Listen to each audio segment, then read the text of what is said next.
Chers auditeurs, dans ce nouvel épisode, nous allons parler de la différence entre abonnement et fidélisation et de pourquoi ce distinguo compte pour la croissance des PME et ETI. L'abonnement est un contrat qui crée un revenu récurrent et prévisible, comme lorsqu'une entreprise de maintenance informatique passe à un forfait mensuel et stabilise ses encaissements. La fidélisation, elle, est un comportement. Elle se mesure dans le temps, via la rétention, la durée moyenne de relation et la fréquence d'achat. Et elle dépend de l'expérience client et de la valeur perçue. Autrement dit, on peut avoir des clients abonnés sans être fidèles et des clients fidèles sans abonnement. Cette distinction influence directement la stratégie commerciale, la trésorerie et la valorisation de l'entreprise. Chez Scale2Sell, nous constatons que certains dirigeants surestiment l'impact de l'abonnement sur la fidélité. Un abonnement n'est réellement utile que s'il renforce la relation et simplifie la vie du client. S'il ajoute de la complexité, il peut devenir un obstacle. Prenons quelques exemples concrets. Une PME de distribution B2B peut ne pas vendre sous forme d'abonnement, mais obtenir une fidélisation forte grâce à un service client réactif et proactif. Une société de maintenance peut stabiliser les revenus par un forfait tout en offrant une expérience client exceptionnelle.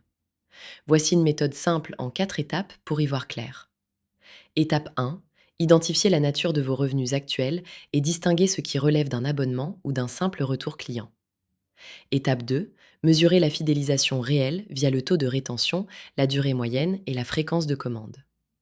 Étape 3. Évaluer la valeur perçue et clarifier pourquoi un client resterait. C'est cette proposition de valeur qui entretient la fidélité. Étape 4. Décider si un abonnement est pertinent. Il est utile s'il renforce réellement la relation et réduit les frictions. Enfin, éviter les erreurs fréquentes.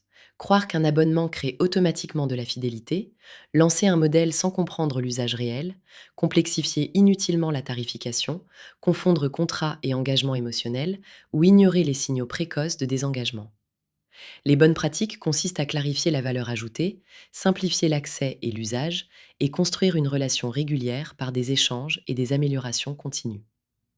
En synthèse, abonnement et fidélisation sont deux dynamiques complémentaires. L'un sécurise le modèle économique, l'autre la relation client. Pour les dirigeants, l'objectif est de concevoir des offres solides et durables qui renforcent la valeur de l'entreprise sur le long terme. Chez Scale2Sell, nous accompagnons les dirigeants pour structurer l'entreprise et la rendre plus désirable aux yeux des acquéreurs. Partagez cet épisode, abonnez-vous, lisez le blog ou contactez-nous pour échanger sur votre situation.